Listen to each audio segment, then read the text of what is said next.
তুমি এখানে বসো।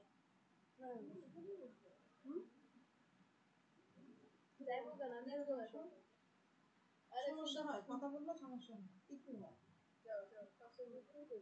হ্যাঁ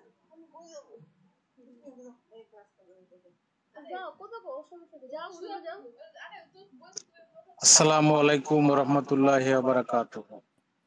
ওয়া আলাইকুম আসসালাম ওয়া রাহমাতুল্লাহি ওয়া বারাকাতুহু। তাহলে আপনারা আসছেন, আমরা ক্লাস শুরু করে দেখি, বলেন সেলিম স্যার। জি স্যার, ম্যাম শুরু করেন, বিসমিল্লাহির রহমানির রহিম শুরু করেন। আচ্ছা, এই যে কোরআন তেলাওয়াত করার জন্য আমার বাচ্চা আছে, ও করে দেবে, করবে। হ্যাঁ, দারুণ তো, দারুণ দারুণ। প্লিজ বলো।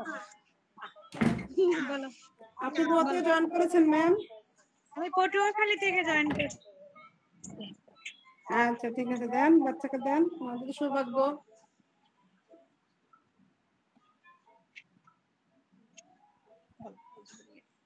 আমাকে দেখাবো না, তুমি বলো। ওয়া আলাইকুম সালাম ওয়া রাহমাতুল্লাহি ওয়া বারাকাতুহু।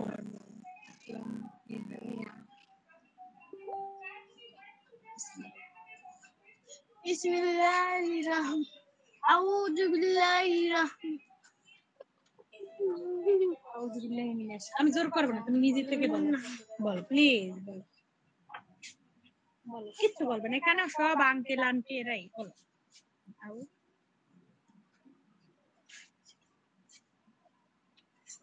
আউযু বিল্লাহি মিনাশ শাইতানির রাজিম। বিসমিল্লাহির রহমানির রহিম।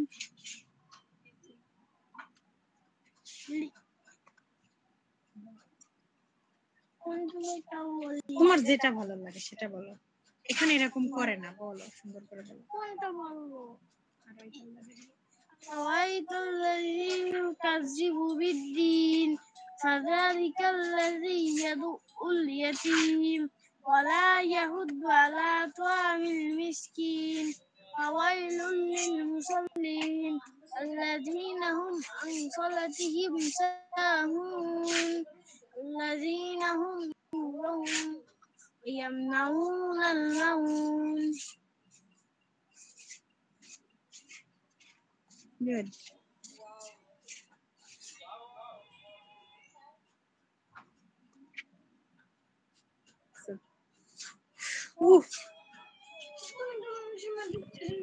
মাশাআল্লাহ, অনেক সুন্দর হয়েছে বাবা, ধন্যবাদ তোমাকে। ঠিক আছে, তোমাকে অসংখ্য ধন্যবাদ। প্রতিদিন তুমি আমাদের এখানে কোরআন তেলাওয়াত করবে, ঠিক আছে? প্রতিদিন বলতে আমরা রবিবার, প্রতি সোমবার এবং বুধবার আমরা স্টাডির সময়টা রাখলাম, সোমবার এবং বুধবার 8:45 থেকে 9:45 পর্যন্ত। পটুয়াখালী থেকে কে ঢুকছে? পটুয়াখালী নাসরিন জাহান। আমি পিঙ্কি এসছি পটুয়াখালী থেকে। পটুয়াখালী থেকে আমাদের সেলিম স্যার আছেন। ইস্তেজান কেডা? নাসরিন জাহান, বাগঘাট। সেলিম ভাই, আমি আছি, আপনার তরফ থেকে আসছি। ধন্যবাদ ধন্যবাদ ধন্যবাদ। সেলিম স্যারের তরফ থেকে আসছেন, অসংখ্য ধন্যবাদ। হ্যাঁ, আমার ইনভাইট আর কে কে আছেন বলেন তো, কয়জন আছেন? আমি আছি, ওই যে ওই তৃতীয় বর্ষ নাসরিন জাহান। আমার স্ক্রিন থেকে দেখা যাচ্ছে সেলিম স্যার? ফার্স্ট ইয়ারে পিঙ্কি, পটুয়াখালী থেকে।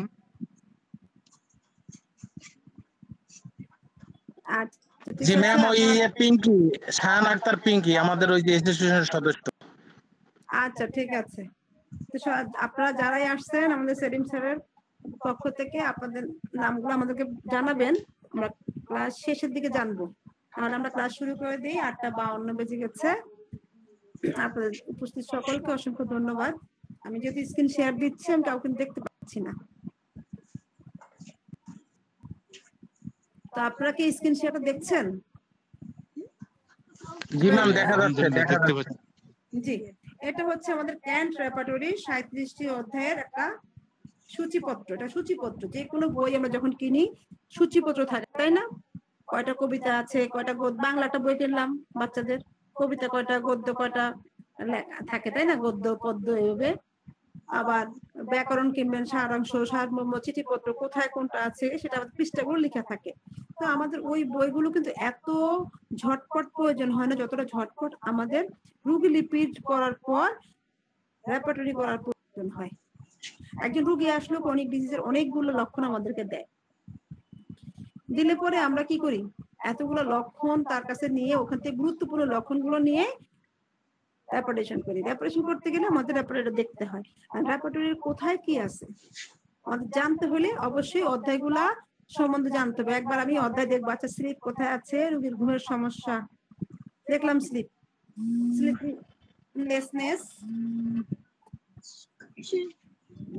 স্লিপলেসনেস থাকলো, নিলাম স্লিপ এত পৃষ্ঠায় যে খুঁজে নিলাম। আবার রোগীর পেট ব্যথা, আবার অ্যাবডোমিনে এত পৃষ্ঠায় খুঁজে নিলাম। তো কতটা সময় নষ্ট, এই সময়টা যেন নষ্ট না হয় সেই কারণে আমরা অধ্যায়টা মুখস্থ সূচিপত্র মুখস্থ করবো। সূচিপত্র তা না হলে খুব মুখস্থ করার কোনো প্রয়োজন নেই। আর হচ্ছে আমি বারবার একবার আপনাকে হয়তো বললাম আমি স্টোমাকটা বাইর করবো, বইটা অনেক মোটা বই, তো স্টোমাকটা বের করতে যেয়ে দেখলাম কি চলে আসছে আমি হয়তো বা জেনারেলিয়া মেল বা ফিমেলে। এখন আমি কোন দিকে যাব, আবার বইটা বন্ধ করব, বন্ধ করে আবার খুলবো? এটা কোনো গ্যারান্টি আছে সঠিক জায়গায় যাব? এটা কিন্তু গ্যারান্টি নেই। তাহলে তখন কি করতে হবে, তখন করতে হবে কি, আমি যদি আমার মনে করেন এই সূচিপত্রটা মুখস্থ থাকে, তাহলে আমি এখন আসছে কোথায়, জেনারেলিয়া ফিমেল, তাহলে আমি কতদূর পিছালে আমি স্টোমাকটা পাবো আছে। তো মোটা করে পৃষ্ঠা নিতে হবে, 2-1 অধ্যায় না কিন্তু। যেমন স্টোমাকের পরে কি হবে, অ্যাবডোমেন, অ্যাবডোমেন আছে তাই না? অ্যাবডোমেনের পরে দেখেন rectum, stool, bladder, kidney, prostate gland, urethra, urine, genitalia. তো কতগুলো 8-9টা অধ্যায়ের পরে অনেক মোটা করে ধরতে হবে, অনেক মোটা করে ধরে আমি পিছনে গেলে আমি স্টোমাকটা পাবো। আমি ঢুকে গেলাম অ্যাবডোমেনে, আমার দরকার স্লিপ, এখন আমি অনেক কিন্তু দূর, তাহলে আমার অনেক মোটা করে সামনে আগাইতে হবে। ধরেন আমার দরকার হচ্ছে প্রোস্টেট গ্ল্যান্ড বা কিডনি, আমি ঢুকে গেলাম জেনারেলিয়া, এখন আগে যাব না পিছিয়ে যাব, আমার অধ্যায় মুখস্থ থাকলে কি এই ধারণাটা মনে করা যাবে, আমি ভুল করবো না। বারবার বারবার আমার পৃষ্ঠা উল্টাও, বন্ধ করো, বন্ধ করো, উল্টাও, প্রয়োজন হবে না। আমার অধ্যায় বলে দিবে, আমার অ্যাবডোমেন বলে দিবে তুমি পিছিয়ে, আমি আগে যাব না পিছিয়ে যাব, প্রত্যেকটা অধ্যায় আমাকে বলে দিবে, কারণ আমার মুখস্থ। সেই কারণে আমাদের অধ্যায়গুলো করা, তা না হলে কোনো আর কাজ নেই। দ্রুত সবকিছু দ্রুত বের করার। এখন থেকে আমরা কিন্তু গত ক্লাসে স্টুল পর্যন্ত আলোচনা করেছিলাম। স্টুল 17টি অধ্যায় কিন্তু আমাদের মুখস্থ হয়ে গেছে। আপনার মধ্যে কার কার মুখস্থ হয়নি আমাকে জানাবেন, আর যাদের মুখস্থ হয়েছে আজ আমরা 10টা পর্যন্ত ক্লাস নেব। আমাদের ক্লাসের শেষে আপনারা একবার হলে বলবেন, বললে কি হবে, আপনি হয়তো বলতে পারেন আমার থেকে মুখোমুখি বাচ্চাদের মধ্যে পড়া ধরছেন না, আমরা নিজেরাই যখন শিখেছি এভাবে পড়েছি। বললে হয় কি কেটে যায়, তা নাহলে আমি আমি বাসার মধ্যে তো অনেক পারি, সবাই অনেক পারি, কিন্তু যখন স্টেজে সে বলতে যাই তখন ভুলে যাই, তখন আর আপনার সমস্যা হবে না। এখন আমাদের আবার আজকে থেকে আমরা বলি, আমাদের একটা মানুষ, ক্যান সাহেব কি চিন্তা করলেন, এটা মানুষ আঁকবেন। মানুষ, আমাদের তো মানুষ নিয়ে কাজ, তাই না? একটা মানুষ আঁকবেন। এই মানুষ আঁকা নিয়ে আপনার বইয়ের খাতার পৃষ্ঠা নিতে পারেন। এই পৃষ্ঠার মধ্যে আমি যখন যেটা বলবো সেটাই আঁকলেন, ড্রয়িং করে নিলেন। প্রথমে আমরা কি বলেছিলাম, মাইন্ড, মানুষ প্রথম কি করে, চিন্তা করে। আমি কিন্তু আবার রিভিশন দিতে যাচ্ছি, মাইন্ড, এই মাইন্ড দিয়ে আমরা চিন্তা করি। চিন্তার পরে কি আসে আমাদের, চিন্তার পরে আসে হচ্ছে কি, দেখেন অনেক চিন্তা করে ফেলেছি, আমার মাথা ঘুরাইতেছে। কি করে মাথা ঘুরায়, জিনিস আসলো মাথা আর ঘুরাচ্ছে, তো শিরোঘূর্ণন। তো মাইন্ড ভার্টিগো, ভার্টিগো কোথায় হচ্ছে, মাথায়, হেড। তাহলে এই মাথা থেকে কি হলো, মাইন্ড, ভার্টিগো, হেড। এখন আমরা কি করব, হেডের নিচে বরাবর একদম কাছাকাছি কি আছে সেটা দেখবো। কি আছে, আয়ের কাজ কি, দেখা, বাহিরের দেখা। আই কিন্তু ভিতরে ইয়ে করে না, বাহির নিজেকে দেখে, চোখ কখনো নিজেকে দেখে না। আই ভিশন, আই হাতকে দেখবে, সব পা শরীর দেখবে, কিন্তু নিজেকে দেখবে না, চেহারাও দেখবে না, আয়না যে পর্যন্ত না দেখা হয়। আয়ের পরে কাজ কি? ভীষণ। তারপর কি আছে? কাছাকাছি মাথা, ইয়ার, কান। দেখেন কান, ইয়ারের কাজ কি? সে কিন্তু বাহিরে দেখে না, সে করে তার জিনিসটা ভিতরে ঢুকায়। যে কোনো জিনিস শ্রবণ, শ্রবণ শুনে। কি হলো? ইয়ার, হিয়ারিং, শোনা। তারপর কি আছে? কাছাকাছি নোজ। এখন দেখেন চেহারাটা কেমন লাগতেছে, নোজ এক জায়গায় ঝুলতেছে, চোখ এক জায়গায় ঝুলতেছে, কান এক জায়গায়, মাথা এক জায়গায়, কেমন লাগছে না? আমরা জিনিসটাকে সুন্দর করে মিলিয়ে দিচ্ছি। কিভাবে? এক কানের লতি থেকে আরেক কানের লতি পর্যন্ত মিলিয়ে দিলে কি হয়ে যাবে? একটা রাউন্ড শেপ দিতে পারেন, ওভাল শেপ দিতে পারেন, কোনাকুনি শেপ দিতে পারেন, যা মঞ্চে দিয়ে শুধু মিলিয়ে দিবেন, কি হয়ে যাবে? ফেস। নোসের পরে কি হয়ে যাবে? ফেস। এখন ফেসটা দেখতে সুন্দর লাগছে? লাগছে না। কেন লাগছে না? কারণ এর মধ্যে মুখ নেই। দিয়ে দিলাম মাউথ। মাউথ আর হাসতেছি, দেখতে সুন্দর, হা করে আছি, দাঁত না থাকলে দেখতে সুন্দর লাগবে? ছোট বাচ্চাদেরকে সুন্দর লাগে, আমাদের তো লাগবে না। তো দিয়ে দেন দাঁত, টিথ। টিথ দেওয়ার পর টিথের কাজ কি? টিথের কাজ শুধু হাসি দেখ সুন্দর দেখানো? তা কিন্তু না, খাবারটাকে চিবিয়ে খাবে, ভালো করে খাবার চিবিয়ে খাবে। টিথ ভালো করে খাবার চিবিয়ে কি ফেলে দিব? ফেলে গিলতে হবে। এখন এই রাস্তা নাম কি? থট। থট দিয়ে কি যাবে? খাবার। থট, থটটা ঝুলে আছে, দিয়ে দেন। খাবারটার নাম কি? External thought.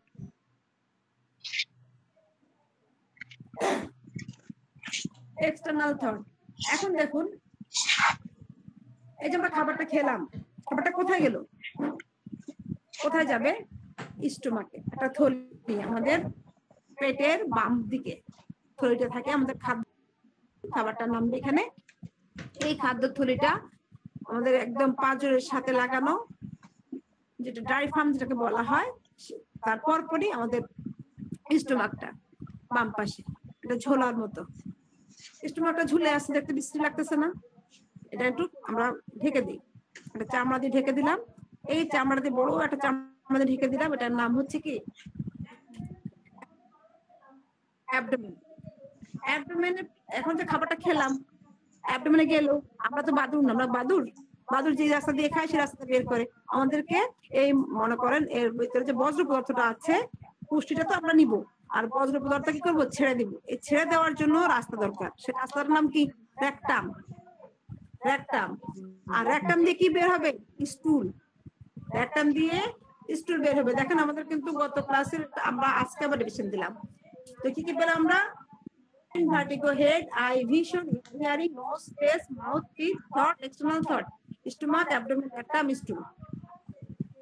এখন দেখুন, এমন কোন কথা আছে যে প্রস্রাব করতে গেলে হবে? এমন কোন কথা কখনো শুনছেন? হঠাৎ করে দুই একজন হয়তো প্রস্রাব করতে গেলে পায়খানা করে, কিন্তু পায়খানা করতে গেলে প্রস্রাব হবেই। এটা একেবারে নির্দিষ্ট। তাহলে আমরা পায়খানার পালা শেষ করে প্রস্রাবের পালা। এখন পায়খানাটা বের করার জন্য, মল বের করার জন্য দুইটার অধ্যায় নিলাম, কি? রেকটাম এবং স্টুল। কিন্তু প্রস্রাবটা বের করার জন্য আমাদের 5টা অধ্যায় লাগবে। এটা কি বলা হয়? ইউরিনারি অর্গানস গুলো সবগুলো দরকার। এই ইউরিনারি অর্গানস এর মধ্যে কি কি আছে দেখেন। এটা একটা গল্পের মতো বললে আপনাদের মুখস্থ হবে। যারা নতুন আছেন তারা বলতে পারেন এগুলো কি মুখস্থ করাচ্ছি। এটা হচ্ছে আমাদের একটা রেপার্টরি বই, যেখানে আমাদের লেখা আছে, এখানে কি আছে? ওষুধ লেখা আছে। প্রত্যেকটা অধ্যায় ভিত্তিক রোগীর মাথা ব্যথা, পেট ব্যথা, পিঠ ব্যথা, হাঁটু ব্যথা, এই যে কথাগুলো বলে, এই চোখ ব্যথা বা এখানে ইনফ্লামেশন, ডিসচার্জ হচ্ছে, যাই হোক না কেন, এগুলা যে কথাগুলো আছে, এগুলোর জন্য যে ওষুধগুলো আছে, সেই ওষুধগুলো এখানে সুন্দর করে সাজিয়ে দেওয়া আছে। তো আপনি ওইখান থেকে আপনার রোগীর জন্য ওষুধ সিলেকশন করবেন, আপনার জন্য খুব সহজ হবে। সেই জন্যই আমরা এই রেপার্টরিটা মুখস্থ করব, ঠিক আছে? যারা নতুন আছেন তাদের জন্য আবারও বলা। আপনারা হয়তো আমি বলছি, আপনারা বল কি ব্যাপার, উনি আমার এগুলো মুখস্থ করার কি কাজে লাগবে? এটা তো মেটাডেন মেডিকা না, কিছুই অর্গানন না, কিছুই না। এটা কি বলছে? নাক, কান, হাত, মুখ, এগুলো কি জন্য পড়বো? ঠিক আছে, আমরা দেখেন এখন প্রস্রাবটা বের করবো যে জন্য আমরা যে 5টা অর্গানে ইউরিনারি অর্গান গুলো বলছি, তার জন্য একটা গল্প বলি। গল্পটা কি? গল্প বললে আমাদের মনে থাকে। গল্পটা হচ্ছে একটা বিল্ডিং গল্প।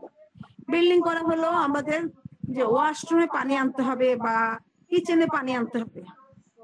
এখন এর জন্য কি আমি বালতি কেটে পানি আনবো না, এর জন্য অনেকগুলো প্রক্রিয়া আছে। কি প্রক্রিয়া? টাঙ্কি তৈরি করা হয় ছাদের উপরে, ওই টাঙ্কিতে পানি রিজার্ভ করা হয়, তারপরে সেখানে পাইপ লাগানো হয়, পাইপ দিয়ে আবার পাইপটা আবার মনে করেন হয়তো ওয়াশরুম কিচেনে দেওয়া হয়। লাইনটা দেওয়ার পরে সেখানে আবার কল লাগানো হয়। কল না লাগালে আমি টাঙ্কিতে পানি উঠাবো, আর যে কল নাই সব পানি পড়ে যাবে। তো কল লাগানো হবে, চাবি দিয়ে বন্ধ করে রাখবো, প্রয়োজন হয়ে খুলবো, পানি পড়বে। ঠিক সেই প্রক্রিয়া। এই যা বললাম তাই কিন্তু আমাদের ইউরিনারি অর্গান। প্রস্রাব বের করার জন্য তাই লাগে। পানি বের করার জন্য এতগুলো জিনিসপত্র লাগবে একটা বিল্ডিং এ, এতগুলো ধাপ লাগবে। আমাদের প্রস্রাবটা বের করার জন্য এতগুলো ধাপ লাগবে। যেমন ধরেন কিসের সাথে কি তুলনা করি আমি, এখানে লেখা আছে কি ব্লাডার, তাহলে কিসের তুলনা করা হবে? মনে করেন পানির ট্যাঙ্কিটা ব্লাডার, তাহলে আমাদের খুব সহজেই মুখস্থ হয়ে যাবে। পানির ট্যাঙ্কিটা যদি ব্লাডার হয়, তাহলে যেমন কিডনিস, আমাদের 2টা কিডনি আছে, আপনারা সবাই জানেন। 2টা কিডনি থাকাদের নাম হচ্ছে কিডনিস। এখন দেখেন এই যে পানির পাইপ গুলো, এই পাইপ গুলোকে আপনি কিডনি ধরেন, আর টাঙ্কিটা কি? ব্লাডার। এখন কিডনিস, ব্লাডার, কিডনিস, টাঙ্কি গেল, পাইপ গুলো গেল। আর পোস্টেড গ্ল্যান্ডটা কি? ওই যে কল যে লাগাইলাম, এই কলের চাবি। ওই যে পাইপের আমার কিচেন ওয়াশরুমে যে কলটা লাগাইলাম, কলের চাবি হচ্ছে পোস্টেড গ্ল্যান্ড। পরে আমরা এটা নিয়ে মজা করব। এখন পোস্টেড গ্ল্যান্ড, এখন দেখেন তারপরে হচ্ছে কি? পোস্টেড গ্ল্যান্ড পরে ইউরেথ্রা। ইউরেথ্রাটা কি? এটা নালী, এটা কল। যে কলটা যেখানে পানিটা বের হবে, যে লাইনটা দিয়ে, ওটাকে বলা হয় ইউরেথ্রা মনে করেন। আর কলটা যখন আমি ছাড়বো তখন কি হবে? পানি বের হবে। আর এই আমাদের ইউরেথ্রা দিয়ে কি বের হবে? ইউরিন বের হবে। এখন কল তুমি ছাড়ার কথা বললাম, পোস্টেড গ্ল্যান্ডটা কি? পোস্টেড গ্ল্যান্ড বললাম চাবি। এই পোস্টেড গ্ল্যান্ডটা আসলে চাবি। পোস্টেড গ্ল্যান্ডটার বৃদ্ধি বা বিভিন্ন ইনফ্লামেশনের কারণে আমাদের রোগীদের দেখা যায় প্রস্রাবের অনেক জটিলতা নিয়ে আমাদের কাছে আসে। এই পোস্টেড গ্ল্যান্ড কে বলতে পারবেন কোথায় থাকে, কাদের থাকে?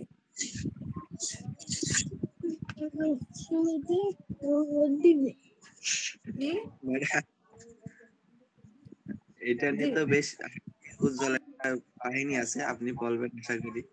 আচ্ছা, আপনি বললেও আপনি বলতে পারেন। মজার কাহিনী জন্য মানে মজা করবো একটু, মজা না করলে কিন্তু ক্লাসে সৌন্দর্য থাকে না। ইয়াসিন স্যার যদি মজার কোনো গল্প থাকলে বলতে পারেন। জি ম্যাডাম, তাই ইন্টারনেট ওইখানে ভাইবা চলছে। একটা মেয়েকে প্রশ্ন করেছে যে মহিলাদের শরীরে বা মেয়েদের শরীরে কয়টা প্রোস্টেট গ্ল্যান্ড থাকে।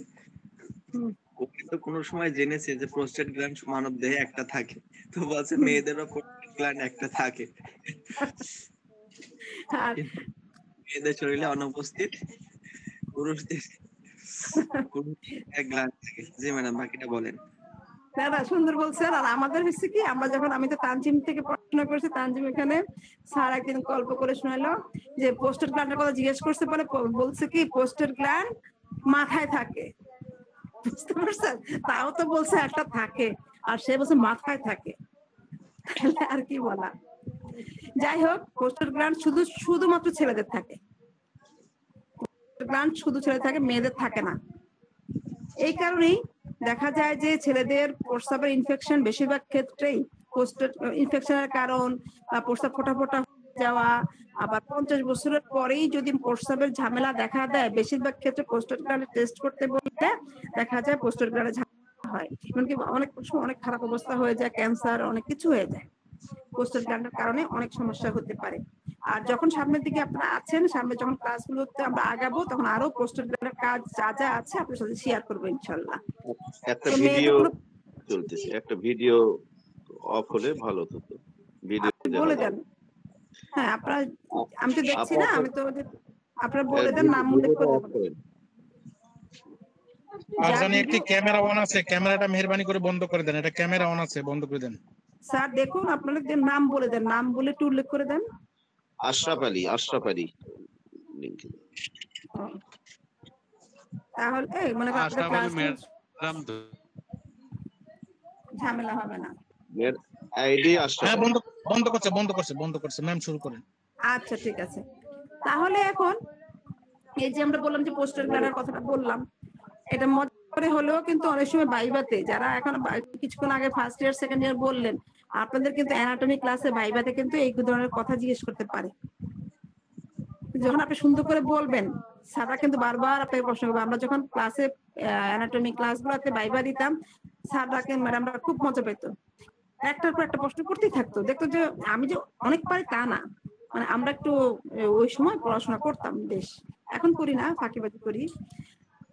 তখন স্যার যতই প্রশ্ন করতেছে বলতেছে, যতই প্রশ্ন করতে বলতেছি, তো উনি খুব মজা পাইতো। তখন বলে কি, ভাগ্যিস বলছো, ভাগ্যিস বললা না যে পোস্টার মাথায় থাকে। গত বছর ইন্টারনেট একটা স্টুডেন্ট বলতেছে পোস্টার মাথায় থাকে, তখন আর কি গল্পটা শোনা। তো যাই হোক, আমি যেটা বললাম পোস্টার কথাটা আরেকটু বলে যাই। আর মহিলাদের দেখবেন কথায় কথায় সিস্টাইসিস বলে। সিস্টাইসিসটা কি? মহিলাদের ক্ষেত্রে প্রস্রাবের ইনফেকশন হলে ব্লাডারের সমস্যা হয়। কারণ কি, ছেলেদের দেখেন ইউরেথ্রাটা বড় আর মেয়েদের ইউরেথ্রাটা ছোট, প্রস্রাবের নলটা ছোট না, ছোট হওয়াতে আবার ছেলেদের দেখা যায় ইনফেকশনটা ব্লাডারে চলে যায়, সরি পোস্টার গ্ল্যান্ডে চলে যায়। আর আমাদের যেহেতু ছোট পোস্টার গ্ল্যান্ড আমাদের নেই, তখন আমাদেরটা সরাসরি ব্লাডারে চলে যায়। আরো মনে করেন মেডিকেল টার্ম বললে আরো অনেক কিছু আছে, আমি চেষ্টা করি সবসময় শর্টকাটে বুঝিয়ে দেওয়া। শর্টকাটে বুঝিয়ে দিলে আপনি মাথা ঢুকা দিয়ে কথা। এখন দেখেন, তাহলে পোস্টার গ্ল্যান্ড ঝামেলা যদি হয় তাহলে কি হবে, কলের চাবি যদি একটু লুজ হয়ে নষ্ট হয়ে যায়, প্যাঁচাতে থাকবেন, চাবি বন্ধ হয় না, পানি পড়াও বন্ধ হয় না।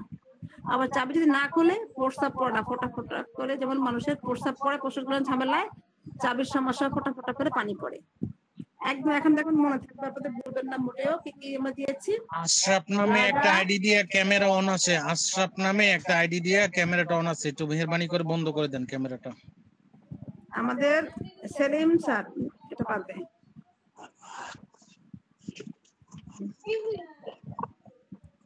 সেলিম স্যার বললে উনি অন্যভাবে করে দিবে। আর আমি কিন্তু দেখতেছি না, আপনি একটু বলে দেন। ম্যাম বন্ধ হয়েছে। জি ধন্যবাদ। তাহলে কি হলো, আমাদের মল বের করার জন্য দুইটা রাস্তা, দুইটা অধ্যায়, রেকটাম, স্টুল। আর প্রস্রাবের জন্য 5টা অধ্যায়। কি কি আছে? Bladder, kidneys, poster gland, urethra. তারপরে কি হবেন 5 নম্বরে? ইউরিন, শান্তি। প্রস্রাব করার পর যে শান্তি, তারপর যে শান্তি পাবে। পায়খানা প্রস্রাব হয়ে গেল আমাদের 22টা অধ্যায় শেষ। এখন বলুন, দেখুন পায়খানা প্রস্রাব যখন করতে যায় তখন কিন্তু আমাদের কি হয়, ইন্টারনাল যে অর্গান গুলো আছে তার মধ্যে হাত পড়ে, তাই না?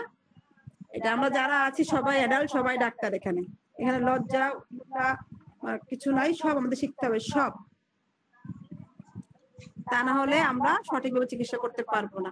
অনেক সময় মেয়েরা বলে আমরা পুরুষ রোগী দেখবো না, অনেক সময় পুরুষরা ঠিক আছে মেয়ের রোগী দেখলাম না, কিন্তু অনেক সময় ট্রিটমেন্ট দিতে হয়। আপনি ডাক্তার, এটাই সবার আগে। সেজন্য আপনার সব জানতে হবে, শিখতে হবে সবকিছু। এখন দেখুন 23 নম্বরে কি আছে। তো যেহেতু পুরুষ, আমাদের ইন্টারনাল অর্গানে হাত পড়লে কি আসে, আমাদের দুইটা আমরা কি আছে, পুরুষ এবং মহিলা। এটা হচ্ছে প্রথমে আমাদের মেল ফিমেল। প্রথমে কি পুরুষ মেল, তারপর হচ্ছে মহিলাদের ফিমেল। যেটা বলা হচ্ছে পৃথিবীতে প্রথমে পুরুষ আসছে তারপর মহিলা আসছে, ঠিক সেভাবেই মেল ফিমেল, জেনারেলিয়া ফিমেল। আবার মাসুদ খানের বইতে দেখা থাকবে, সুন্দর করে লেখা থাকবে জেনারেলিয়া মেল, জেনারেলিয়া ফিমেল। এভাবে পুরুষ মহিলা একসাথে থাকলে, স্বামী স্ত্রী একসাথে থাকলে কি করে, হয় ঝগড়াঝাটি করবে, ভালোবাসা করবে, যাই করুক না কেন তাদের কি হবে, শ্বাস প্রশ্বাস দ্রুত হয়। আমরা যখন ঝগড়া করি কি হয়, ওরে আল্লাহ, চিল্লা ঝগড়া করি, হারান হয়ে গেছি না ঝগড়া করে। এখন এই যে ঝগড়া করে যে শ্বাস প্রশ্বাস দ্রুত হয়ে গেল, এই দ্রুততার জন্য আমরা একটা কি করে, প্রথমে রাস্তা তৈরি করব। যে কোনো কাজের জন্য প্রথমে রাস্তা, তারপরে ওই কাজ। যেমন মেট্রো রেল চলার জন্য প্রথমে রেল লাইন হলো, তারপরে গাড়ি চলতেছে।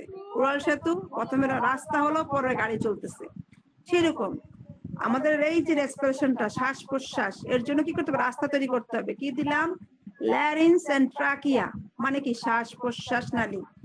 আর থট কি ছিল মনে আছে? থট হচ্ছে খাদ্য নালী। ল্যারিংস এন্ড ট্রাকিয়া শ্বাস প্রশ্বাস নালী, থট খাদ্য নালী। ল্যারিংস এন্ড ট্রাকিয়ার যেটা জিনিসটা নালীটা আছে দেখতে কেমন জানেন? সিঙ্কের যে পাইপটা আছে না, বেসিনের যে পিছনে পাইপ থাকে, পাইপের মতো ঝিকঝাক। আর খাদ্য নালীটা কিন্তু একদম ইয়ার মতো, একদম ছোট না, একটা ইয়ার মতো থাকে, মুরগির যে আমরা কাটি নালীর মতোই, গলা কাটা দেখা যায়, একটা নরমাল। ওইখান দিয়ে খাবারটা আস্তে আস্তে আস্তে নেমে যাবে, ওটা কিন্তু সংকুচিতই থাকে। আর শ্বাস নালীটা কিন্তু একটা পাইপের মতো থাকে, এর নাম কি? Larynx and trachea. ওইখানে যে আমরা শ্বাসনালীর কোনো ঝামেলা হইলে আমরা ওখানে খুঁজে পাবো। আর ওইখান থেকে কি চলবে? রেসপিরেশন। কি চলবে? রেসপিরেশন, শ্বাস প্রশ্বাস। আমাদের মূল্যবান, আমরা না খেয়ে থাকতে পারবো অনেক দিন, 15 দিনও না খেয়ে থাকলেও বাঁচবো, কিন্তু 5টা মিনিটও বাঁচবো না যদি আমরা শ্বাস নিতে না পারি। এতটাই মূল্যবান। এখন দেখুন, দ্রুত শ্বাস প্রশ্বাস নিলে কি হয়? কাশি চলে আসে না? খুব দ্রুত যখন শ্বাস প্রশ্বাস নেন তখন কি হয়? কাশি চলে আসে। এই কাশিটাই কি বলা হয়? কফ। রেসপিরেশনের পরে কি হলো? দ্রুত শ্বাস প্রশ্বাস নিলাম, নেওয়ার কারণে আমার কাশি চলে আসলো, কফ। এই কফটা কি করলে ভালো লাগে? আমার খুব কাশি হচ্ছে ডাক্তার সাহেব, একটু গয়ার উঠলে বা একটু শ্লেষ্মা উঠলে ভালো লাগে। এই গয়ার উঠা বা শ্লেষ্মা উঠাটা, এই শ্লেষ্মাটা, এটা কি হয়? কাশির পরে কি হচ্ছে? কফ এক্সপেক্টরেশন। ওই গয়ার যখন খুঁজবো, রক্তাক্ত গয়ার, তারপরে সাদা, লাল, কালো, যত রকমের গয়ার খুঁজছেন না কেন, শ্লেষ্মা খুঁজেন না কেন, বা একটু একটু ছিঁড়ে ছিঁড়ে আসে, যাই বলেন, সব কিছু আমরা কোথায় পাবো? এক্সপেক্টেশনে। কফে শুধু কাশি থাকবে। কাশি কখন হলো, কখন ভালো হইলো, কখন শুরু হইলো, এই কথাগুলো যা কিছু আছে, কি খাইলে কাশি শুরু হইলো, বা কি খোলা বাতাসে গেলে কাশি শুরু হইলো কিনা, এই কত জাতীয় কথাবার্তা সব কথা থাকবে কফ। আর গয়ার জাতীয় কথাবার্তা সব এক্সপেক্টেশন। তো কফ একটু এক্সপেক্টেশন উঠলে ভালো লাগে, তাই না? কাশিটা। এখন এই এক্সপেক্টেশন কোথা থেকে উঠলো? চেস্ট থেকে, তাই না? চেস্ট থেকে, বুক থেকে উঠে না, চেস্ট থেকে। চেস্ট, তো চেস্ট থাকলে কি থাকে? যেমন দিন থাকলে রাত থাকে, তেমন বুক আছে, পিঠ আছে। বুক থাকলে পিঠও থাকবে। Chest back, chest back. তারপর কি আছে দেখেন, চেস্ট ব্যাকের পরে এখন একজন মানুষকে আপনি আঁকতে বললাম না, এঁকে ফেলছেন না? দেখেন তো, মানুষটা কিন্তু তৈরি হয়নি। সব কিছু দিলাম, নাক, মুখ, চোখ, পেট সবকিছু দেওয়া হলো, জেনারেটর, মেল ফিমেল সব হইলো, কিন্তু মানুষটা তৈরি হয়নি, সম্পূর্ণ হয়নি। প্রতিবন্ধী। রাস্তায় মাঝে মাঝে আমরা দেখি পড়ে থাকে মানুষ, হাত নেই, পা নেই, সে প্রতিবন্ধী। তাকে, সে উঠতে পারে না, খাইতে পারে না, কিন্তু সে যেভাবে রাখবে সেভাবে থাকতেছে। তাহলে আরো দুইটা মূল্যবান কিছু জিনিস দিয়ে দিয়ে, নাম কি? এক্সট্রিমিটিস। এক্সট্রিমিটিস, 2 হাত 2 পা, অনেকগুলো জিনিসপত্র নিয়ে, তাই না? 2 হাত 2 পা মিলে কি হলো? এক্সট্রিমিটিস। এক হলো একজন মানুষ পরিপূর্ণ।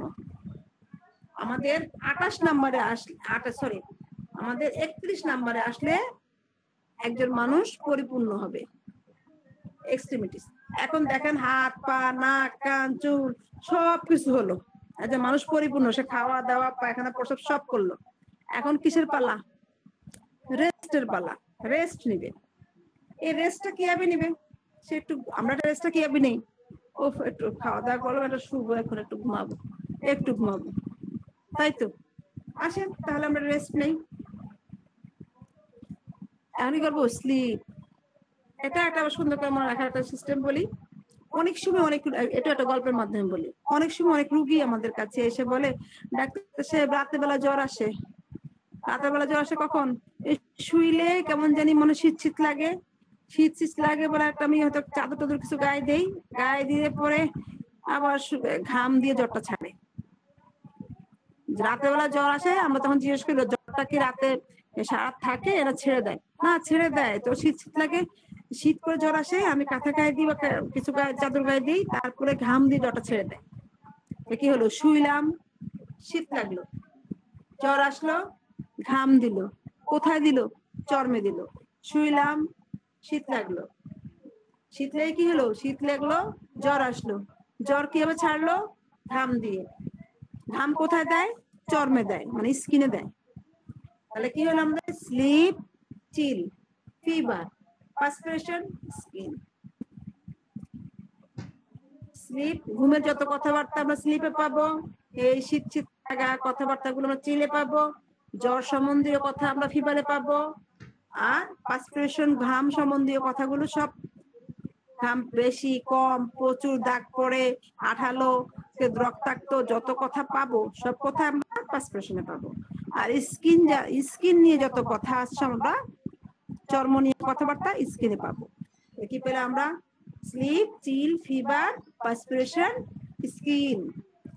এখন এই যে আমাদের কিন্তু 37টি অধ্যায় কমপ্লিট হলো না, 36টি অধ্যায় হলো। আর লাস্ট একটা অধ্যায় আছে, নাম কি? জেনারেটিস। জেনারেটিসটা কি? এই জেনারেটিসটা হবে আমাদের, যেমন আমাদের বাচ্চা কাচ্চা আমাদের 4, 5, 6, 7 আগে আমাদের মায়েদের থাকতো, এখনো অনেক মায়েদের 4-5টা বাচ্চা বা 2-3টা বাচ্চা, যাই হোক না কেন, এই বাচ্চাদের মধ্যে যখনই তারা মিটমাট করতে পারতেছে না, ঝগড়া করলো, কোনো কিছু সমাধান করতে পারতেছে না, তখনই কিন্তু তারা কার কাছে আসে? মায়ের কাছে আসে। ঝগড়াটা যদি যাই হোক, তো মা একটা সমাধান করার চেষ্টা করে, তারা কোনো বিপদে পড়লো, তার মায়ের কাছে সাহায্য চায়। তো মা কি করে? যে কোনো ভাবে হোক বাচ্চাকে সাহায্য করার জন্য বসে থাকে। সেরকম আমাদের জেনারেল অধ্যায়টা আমাদের 36টা অধ্যায়কে সাহায্য করার জন্য বসে আছে। যে কোনো সমস্যা আমি আমার নির্দিষ্ট অধ্যায় পেলাম না, তখন আমি জেনারেলের হেল্প নিব। যেমন ধরেন কোনো রোগী এসে বললো আমার মাথা ব্যথা বা আমার পেট ব্যথা গোসল করলে বেড়ে যায়, বা আমার কান ব্যথা গোসল করলে বেড়ে যায়, এই যে কথাগুলো বললো, তা আমি নির্দিষ্ট অধ্যায় কানে যে ঢুকলাম, এয়ার পেন, এখন বাথিং খুঁজতেছি, বাথিং আফটার খুঁজে পাচ্ছি না, তখন আমি কি করব? এয়ার পেন থেকে আমি জেনারেলে যে বাথিং খুঁজবো, তো ওইখানকার ওষুধ এখানকার ওষুধ থেকে মিলিয়ে ওষুধ সিলেকশন করব। ঠিক আছে? আমাকে আমার জেনারেল অধ্যায় সাহায্য করবে যে আমি আমার এই 36টা অধ্যায় কোথাও বিপদে পড়লে সে সাহায্য করার জন্য বসে আছে, বা আমার দিয়ে কোনো কথা সার্বজনীন ভাবে কোনো সমস্যা, তখন জেনারেল আমাদেরকে সাহায্য করবে। ঠিক আছে? তাহলে দেখেন আমাদের কিন্তু 37টি অধ্যায় মুখস্থ হয়ে গেছে, আমরা গল্পের মাধ্যমে মুখস্থ করে ফেলছি। আমাদের কিন্তু গল্প ছাড়া কোনো কিছু মুখস্থ করতে গেলে মনে থাকে না। আপনারা কতটুকু মুখস্থ করেছেন জানি না, আমার কিন্তু আবারও ভালো করে মুখস্থ হয়েছে। আমি আবার প্রথম থেকে বলি, আরেকটা কথা বলি, আমাদের যখন SSRF এর আজ থেকে মনে করেন সে অনেক আগের কথা বলতেছি, 16-17 দিকেও যারা ছিল তারা কিন্তু এই যে 37টা অধ্যায় এক নিঃশ্বাসে বলতে পারতো, অনেকে আছে 2-3 বার। আমার পক্ষে তখনও সম্ভব ছিল না, এখনো না, এমনও তুখার ভাবে মুখস্থ করে ফেলছে অনেকবার অনেকে। তো আপনারা চেষ্টা করবেন একটু মুখস্থটা রেখে দিতে, মুখস্থ করে রাখলে এটা ভুলবেন না। আমি হয়তো একটু ধাক্কা ধুক্কা 2-3 নিঃশ্বাস শেষ করি, তারা এক নিঃশ্বাস শেষ করতে পারতো, 2-3 বার বলতে পারতো। এখন দেখেন আমি বলি, mind, vertigo, head, eye, vision, hair, hearing, nose, face, mouth, breath, thought, internal thought. জিনিসটা এভাবে মুখস্থ করবেন। যেমন মাউথের সাথে টিথ বলবেন, thought, external thought, stomach, abdomen, rectum, stool, bladder, kidneys, prostate gland, bladder, kidneys, prostate gland, urethra, urine, genitalia female, larynx and trachea respiration, cough expectoration, chest back extremities বলে একটা থামবেন। তারপর কি দেখেন, স্লিপ, চিল, ফিভার, স্লিপ, চিল, fever, perspiration, skin, আসতে বলবেন skin, তারপর হচ্ছে জেনারেটিস বা জেনারেল যেটাই বলেন। ঠিক আছে? তাহলে আমাদের 37টি অধ্যায় মুখস্থ হয়ে গেছে। আপনারা যদি কেউ যারা আছেন যদি বলতে চান, আমাদের ক্লাস শেষে 45 মিনিট পরে আপনাদের বলবেন যা ভালো করে বলতে পারবেন, আর যারা ভালো করে নাও বলতে পারবেন চেষ্টা করতে পারেন।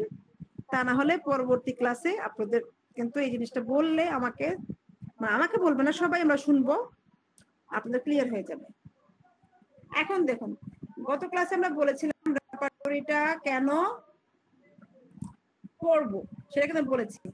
রেপার্টরিটা কেন পড়বো সেটাকে জানতে হবে। যে কোনো জিনিস পড়ার আগে অবশ্যই জানতে হবে কেন পড়বো জিনিসটা আমাদের সেটা জানা অবশ্যই আছে। আমরা কি করব, দ্রুত ওষুধ বাছাই করার জন্য রেপার্টরিটা পড়বো। একই লক্ষণে আমরা যখন ম্যাটারমেডিকা পড়ি, একই লক্ষণে অনেকগুলো ওষুধ থাকে, একই লক্ষণের অনেকগুলো ওষুধ থাকে।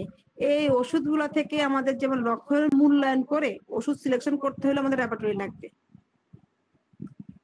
ঠিক আছে? অন্তত পক্ষে বেশি না হোক এইটুকু। আর অনেক ওষুধ থাকে, প্রায় ৭৬,০০০ রুব্রিক্স রয়েছে। এত কিছু মনে থাকে না বলে কিন্তু রেপার্টরিটা পড়ি। ৭৬,০০০ রুব্রিক্স আমার মনে আছে বলেন? আমার পক্ষে সম্ভব না। তারপরে আবার এগুলোর মধ্যে কি পরিমাণে ওষুধ আছে মনে আছে? হয়তো ২-১টা মনে থাকবে, এটা স্বাভাবিক, কিন্তু সব মনে রাখা সম্ভব না।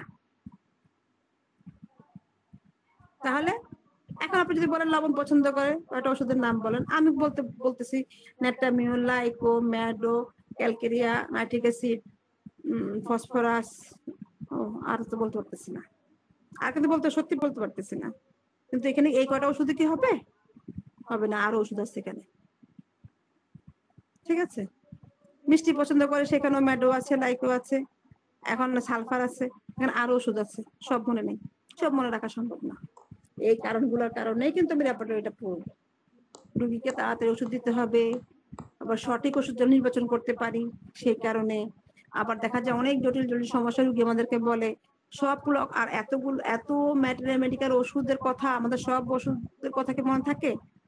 কত ওষুধের কথা লেখা আছে, কত কথা লেখা আছে, সব কথা মনে থাকে না লক্ষণগুলা। তাহলে আমি সহজেই যদি রেপার্টরিতে যে দেখতে পারি যে এখানে 10টা ওষুধ আছে, আচ্ছা এখন 10টা ওষুধের মধ্যে তুলনা করতে পারি রোগীটাকে, তাই না? ওটা কম্পেয়ার করে বের করা সহজ। কিন্তু কত হাজার হাজার আমাদের ওষুধ, এই হাজার হাজার ওষুধ থেকে কিভাবে সিলেকশন করবো? একই রকম রুগী যখন আসে, আমাদের কিন্তু মেডিকেল মতো রুগী আমরা পাই না যে হুবহুব মেডিকেল একটা মিউর পড়েছি, এইটাতে পুরোপুরি হুবহুব নো, একদম হুবহুব মিউর আসবে না আমাদের কাছে। তাহলে তো হইতই, হুবহুব ম্যাডোর একজন রুগী আমি পাবো না। তাহলে অনেক কঠিন, রোগীলিপি করাটা অনেক কঠিন, ওষুধ বাছাই করা আরো অনেক কঠিন। এই কঠিন কাজটা সহজ করার জন্যই মেডিকেল হচ্ছে আমাদের, যদি মনে করেন এটা সাগর, আর রেপার্টরি হচ্ছে জাহাজ। মেডিকেল যদি সাগর হয়, রেপার্টরি জাহাজ বলেছি, জাহাজ, কিন্তু সাগর আর জাহাজের পার্থক্য আছে। এখন এই সাগরটা পাড়ি দিতে হলে আমার জাহাজ লাগবে, আর জাহাজ চালাইতে হবে কি অদক্ষ নাবিক হলে হবে? একজন দক্ষ নাবিক হতে হবে। তো মেডিকা সম্বন্ধে যা দক্ষতা আছে সেই মানুষই কিন্তু এটা রেপার্টরি হচ্ছে কি, সে জাহাজ চালাবে কি আরো একজন দক্ষ নাবিক। একজন নাবিক যদি না হয়, অদক্ষ নাবিক হলে কিন্তু আমার জাহাজটাকে মাছ ধরিয়া ডুবাই দিবে। দক্ষ নাবিক হতে হবে আমাদেরকে। দক্ষ নাবিক হয়ে যেমন আমরা জাহাজ চালাবো, সেরকম দক্ষ মনে করেন রেপার্টরিটার উপর দক্ষতা নিয়েই আমরা রেপার্টরিটা চালাবো। তা না হলে অল্প কিছু শিখে রেপার্টরিটা চালানোর দরকার নেই, ঠিক আছে? তাহলে আমি কিন্তু কাউকে মানে কোনো বিষয়কে ছোট বড় করছি না। আমাদের মূল থিম হচ্ছে, কিন্তু মূল থিমই হচ্ছে ম্যাটারমেডিকা। তাকে সাহায্য করার জন্য আসছে রেপার্টরি, ঠিক আছে? আর রেপার্টরি মনে করেন মানে অভিজ্ঞ না হয়ে আপনি ওষুধ দিলে অবশ্যই বিপদে পড়বেন, আমি সবসময় কথাটা বলে দিই। এখন দেখেন রেপার্টরিটা যখন কেন শিখবো সেটা জানলাম, এখন সংজ্ঞাটা জানি। সংজ্ঞাটা কি দেখেন, হোমিওপ্যাথিক রেপার্টরিটা হচ্ছে সেই গ্রন্থ, যে গ্রন্থে মানুষের শারীরিক থাকবে, এখানে শারীরিক ও মানসিক ভাবে আমরা কি হবে, শারীরিক ও মানসিক ভাবে প্রকাশিত প্রায় সকল লক্ষণ সমূহ ইংরেজি বর্ণমালা ক্রম অনুসারে এবং ওষুধের গুরুত্ব অনুযায়ী লিপিবদ্ধ রয়েছে। কিভাবে আছে? ইংরেজি বর্ণমালা অনুসারে লেখা, কিন্তু ইংরেজি বর্ণমালা ক্রম অনুসারে এ বি সি ডি এই ধরনের ক্রম অনুসারে ওষুধের গুরুত্ব অনুযায়ী লেখা আছে। এটাকে আপনি একদিকে ডিকশনারি বললেও পারেন। আমরা কিন্তু ডিকশনারি পড়ার যুগের ছেলে পেলে, তাই না? আমাদের বয়সী যারা আছেন, এই ইদানিংকার ছেলেপেলেরা যারা আছে তারা কিন্তু মোবাইল, তাদের কিন্তু মোবাইলে সব পাওয়া যায়। আমাদের সময় আমরা তো একটা ডিকশনারি থাকতেই হবে টেবিলে, তা না হলে তো আমি পারবো না। শব্দের উচ্চারণ বা কিভাবে ডিকশনারিটা খুঁজে খুঁজে বের করতে হয় এটার একটা জানতে হতো। ঠিক ডিকশনারিটা যেরকম ভাবে বের করতাম রেপার্টরিটা সেরকম। এই রেপার্টরিকে আমাদের হোমিওপ্যাথি ডিকশনারি বললেও কিন্তু খারাপ না। ডিকশনারি হলো চলবে এর নাম। এখন দেখেন আমরা কিন্তু দুইভাবে অসুস্থ হই না, মানসিক এবার কিভাবে হচ্ছে শারীরিক। মানসিকটা কি? মন দিক দিয়ে আমরা প্রথমে অসুস্থ হই, তারপরে আমাদের শরীর অসুস্থ হয় বেশিরভাগ ক্ষেত্রে। সেজন্য আমাদের কিন্তু ক্যান সাহেব যখন অধ্যায়টা সিলেকশন করে সাজাচ্ছিলেন মাইন্ডটাকে উপরে রেখেছে। মাইন্ডটা এখনো সবার উপরেই থাকবে। রুগীলিপি করার সময় মাইন্ডের উপরে গুরুত্ব দিয়ে কিন্তু আমাদের আগাইতে হয়, অনেক গুরুত্ব দিতে হয়। তাহলে কি হলো রেপার্টরি সংখ্যাটা? হোমিওপ্যাথিক রেপার্টরি হচ্ছে সেই গ্রন্থ যে গ্রন্থে মানুষের শারীরিক ও মানসিকভাবে প্রকাশিত প্রায় সকল লক্ষণ সমূহ ইংরেজি বর্ণমালা ক্রম অনুসারে এবং ওষুধের গুরুত্ব অনুযায়ী লিপিবদ্ধ রয়েছে। আপনি এখন বলতে পারেন ওষুধের গুরুত্ব বলতে কি বোঝাচ্ছেন, সেটা আমরা পরবর্তী স্লাইডগুলোতে দেখবো। দেখেন 2 নম্বর স্লাইড কি আছে? রোগীর কষ্টগুলোকে ম্যাটেরিয়া মেডিকেল ভাষায় লক্ষণ বলে। কি বলে? রুব্রিক্স কাকে বলে আমরা সেটা দেখবো। 2 নম্বর কি আছে? রুব্রিক্স কি? রোগীর কষ্টগুলোকে ম্যাটেরিয়া মেডিকেল যখন পরীক্ষা লেখা থাকে এই লক্ষণগুলো লেখা থাকে, লক্ষণ কথাগুলো লেখা থাকে, তাই না? তো আমরা কি করি? রোগীর কষ্টগুলোকে ম্যাটেরিয়া মেডিকেল ভাষায় বলে লক্ষণ, আর রেপার্টরির ভাষায় বলে কি? রুব্রিক্স বা শিরোনাম। আমরা লক্ষণগুলোকে রুব্রিক্সে রূপান্তর করে রেপার্টরিতে খুঁজি। 3 নাম্বার প্রধান রুব্রিক্স। প্রধান রুব্রিক্স আবার কি? প্রত্যেকটা জায়গায় প্রধান বলে কেউ থাকে। আপনার ঘরেও প্রধান আছে, আমার ঘরেও আছে। আমার ঘরে প্রধান কে? আমার হাজবেন্ড। প্রত্যেকটা ঘরে যারা এখানে ছেলে আছেন, ঘরের ফ্যামিলির বাবা, তারা ঘরের প্রধান। যদি বাবারও বাবা থাকে তো সেই বাবা প্রধান। যে প্রথমে থাকবে মুরব্বী সেই প্রধান। কারণ দেখেন একটা বাড়ি মনে করেন আছে একজনের, একটা বাড়ি মানে করিম সাহেবের একটা বাড়ি, তার 4 ছেলে। এখন করিম সাহেব একটা সম্পূর্ণ বাড়ির মালিক, মানে 8 তলা বাড়ি 12 তলা বাড়ি, সম্পূর্ণ 12 তলা মালিককে করিম সাহেব, সে প্রধান। আর তার এই বাড়িটা যখন ভাগ করবে প্রত্যেকটা ছেলে কি সম্পূর্ণ বাড়ির মালিক হবে? হবে না। তারা ওই বাড়ির 4 ভাগের 1 ভাগের মালিক। তো তাদের ভাগ কমে গেল, তারা তাহলে প্রধান না। এরকম ভাবে আমাদের সিরিয়াল কিন্তু থাকবে। এখন দেখবে প্রধানটা কিভাবে থাকবে? প্রধানের মতোই থাকবে। তো প্রধান রুব্রিক্স কিভাবে সাজানো থাকবে? ক্যান রেপার্টরিতে প্রধান রুব্রিক্স গুলো ইংরেজি বর্ণমালায় বড় হাতের অক্ষরে এবং মোটা অক্ষরে লেখা রয়েছে। কিভাবে লেখা আছে? বড় হাতের বড় বড় করে লেখা থাকবে, মোটা মোটা করে লেখা থাকবে বড় হাতের অক্ষরে। এটা কি? প্রধান রুব্রিক্স। যেখানে এইভাবে লেখা থাকবে সেটাই বুঝবেন এটাই প্রধান রুব্রিক্স। এই মনে করেন বাড়ির মালিক, প্রধান মালিক। এখন দেখুন আমরা যাই, সরি প্রধান রুব্রিক্স সাব রুব্রিক্স কোথায় গেল? হ্যাঁ, এই যে 4 নাম্বারটা আমরা পরে দেখবো, ঠিক আছে? সাব রুব্রিক্স দেখে আসি। 5 নাম্বার দেখুন সাব রুব্রিক্স। সাব রুব্রিক্সটা কি? মানে প্রধানের সাব। যখন ওই যে করিম সাহেবের 4 ছেলে, জামাল কামাল ধরনের এভাবে 4 ছেলের কথা বলতেছি। তো করিম সাহেব হচ্ছে প্রধান রুব্রিক্স আর তার ছেলেরা হচ্ছে কি? Sub rubrics. প্রধান রুব্রিক্স এর কি সাব রুব্রিক্স কিভাবে থাকবে? প্রধান রুব্রিক্স এর অংশ। যেমন আমি আমার বাবার অংশ, আমার হাজবেন্ডের অংশ তার সন্তানরা, তাই না? সেরকম প্রধান রুব্রিক্স এর অংশ, অর্থাৎ যে রুব্রিক্স গুলো প্রধান রুব্রিক্স এর নিচে, আপনারা রেপার্টরিটা খুললে বুঝতে পারবেন, যে রুব্রিক্স গুলো প্রধান রুব্রিক্স এর নিচে একটু ডান দিকে বা ভিতরে অবস্থান করে তাকে সাব রুব্রিক্স বলে। কোথায় থাকবে? প্রধান রুব্রিক্সের নিচে, ডান দিকে এবং একটু ভিতরে অবস্থান করবে, তাকে সাব রুব্রিক্স বলে। আর দেখেন সাব রুব্রিক্স গুলোরও একাধিক সাব রুব্রিক্স থাকতে পারে। এখন যেমন ছেলেপুলে বিয়ে করা, তাদের ছেলেপুলে হবে, তাদের তাদের অংশ হবে, কিন্তু পরম্পরায় পৃথিবী চলছে, এবেই চলবে। এই জন্য সাবেরও সাব থাকতে পারে। আর এখানে দেখেন অনেক ফ্যামিলিতে এখনো আছে বাবা মাম্বা যেখানে জায়গাটা বসে, ছেলে পুলে একটু দূরে যায় বসে, বা দূরে যায় দাঁড়ায়, পিছিয়ে দাঁড়ায়, বা মা বসলে ছেলে পুলে অনেক সময় দাঁড়ায় না। আমাদের ফ্যামিলিতে আছে, যেমন ধরেন আমার শ্বশুর অনেক আগে মারা গেছেন, আমার ইয়া আছে, ভাসুর আছে, বড় ভাসুর, ওনার সামনে কিন্তু ওনার ভাইরা একদম মনে বাবার সামনে দাঁড়িয়ে আছে, এমন ভাবে দাঁড়ায়, তোমাকে বসেও না, মানে এটা কি সে হচ্ছে প্রধান, এই ধরনের মনে করে। কিন্তু আসলে যেমন আমি বললাম করিম সাহেব, সে প্রধান, সে বাবা, অনেক সময় বাবার সমকক্ষ ভাবে দাঁড়ায় না কিন্তু সন্তানরা, এই জন্য সম্মানের জন্য, তাই না? দেখা যায় বাবা যে দাঁড়ায় তারা একটু পিছিয়ে দাঁড়ানোর চেষ্টা করে। তাহলে এখন যে বাবার ক্ষমতা বেশি বললাম যেটা, তো সে মোটা মোটা হয়ে বড় হাতের অক্ষরে থাকবে, ছেলেপুলে সম্পদের ভাগ কম পাবে, একটা বাড়ির 4 ভাগের 1 ভাগ মালিক, তার ক্ষমতা কম না, তো সে কিভাবে থাকবে? প্রধান রুব্রিক্সের নিচে, ডানে, একটু ভিতরে থাকবে। আর এবার দেখি আমরা প্রথমে আমরা চলে যাই প্রধান রুব্রিক্স সাজানো, ও 4 নম্বর স্লাইডে। প্রধান রুব্রিক্স সাজানো কিভাবে থাকবে? প্রধান রুব্রিক্স সাজানো থাকবে ক্যান রেপার্টরিতে প্রত্যেকটি অধ্যায়ের মধ্যে প্রধান রুব্রিক্স গুলো ইংরেজি বর্ণমালা ক্রমে ইংরেজি ডিকশনারির ন্যায় সাজানো থাকবে। কিভাবে থাকবে?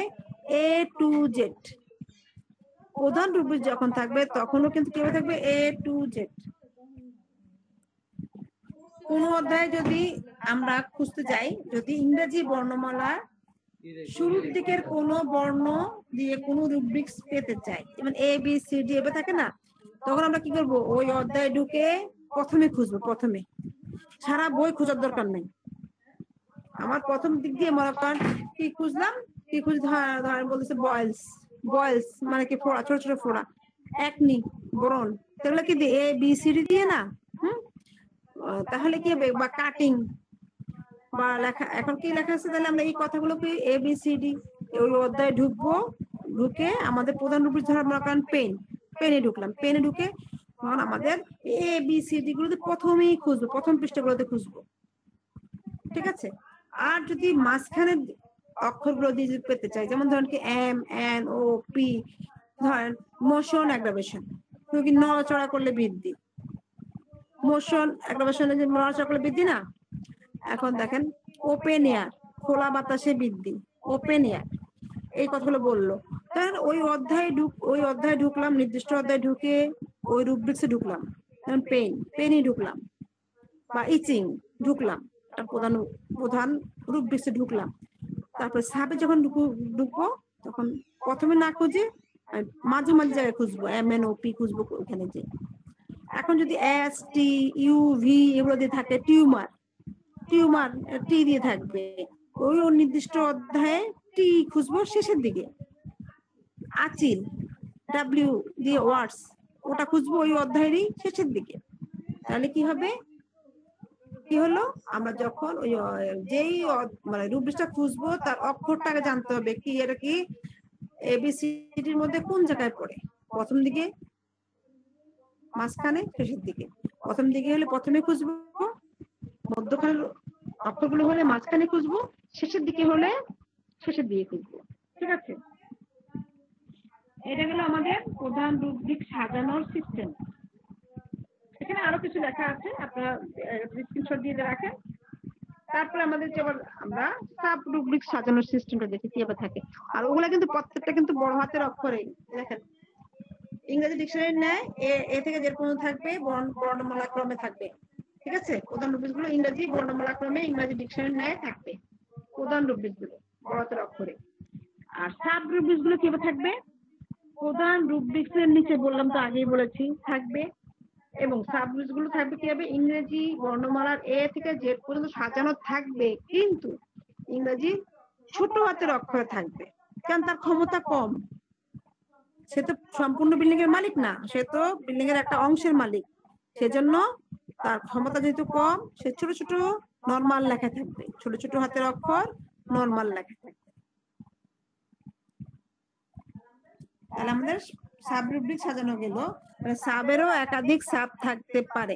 ওই সাবের একাধিক সাবগুলো কিভাবে থাকবে? ওই সাবের নিচে নিচে নিচে নিচে, যার সাব তার নিচে, যার সাব তার নিচে,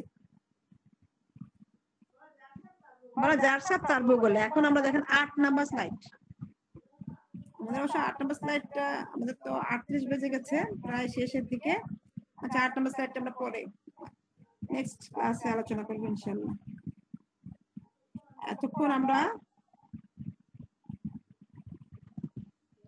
যে অধ্যায়গুলো নিয়ে আলোচনা করেছি, আপনারা যে কতটুকু বুঝেছেন তা তো বলতে পারবো না আমি, তো বুঝতে পারতেছি না।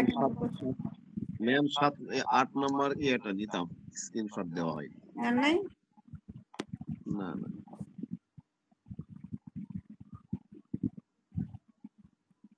হ্যাঁ, 2 নাম্বারটা একটু দিন। ওকে, হ্যাঁ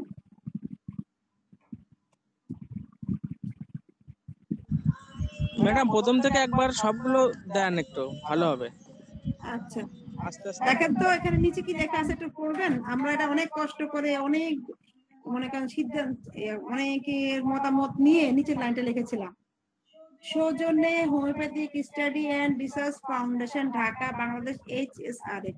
তার নিচে ছোট ছোট করে লেখা ছিল আমাদের, দেখেন তখনই আমাদের ছিল 2025-এর ভিশন, আমাদের লক্ষ্য ছিল 2025।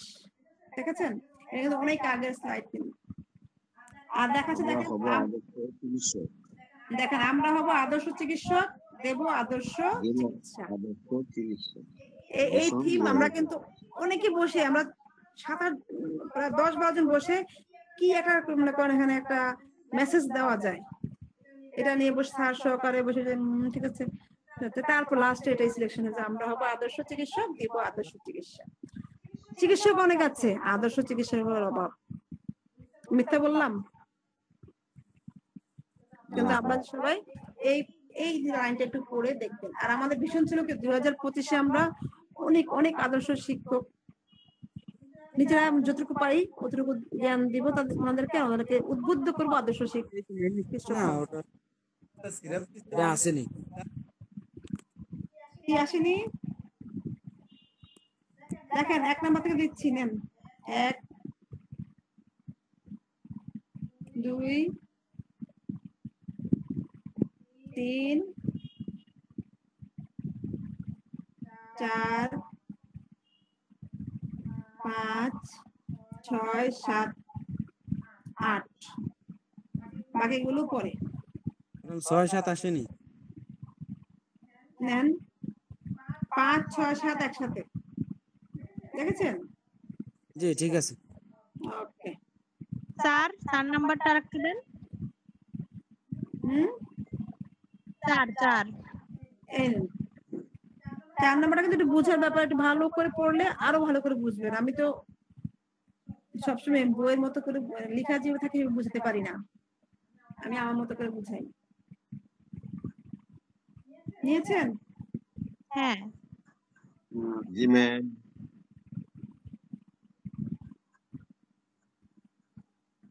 আমি বের হয়ে গেলাম, আমি তো খুঁজে ঢুকতে পারছি না ক্লাসে। কই গেল? জয়েনে চলে যান। ম্যাম ডানে যান, ডানে যান, ডানে যান, ডানে ডানে যান, ডানে যান, বাম দিকে হ্যাঁ হ্যাঁ ডানে যান, এখানে হ্যাঁ যান, ক্লিক দিয়ে ডানে নেন।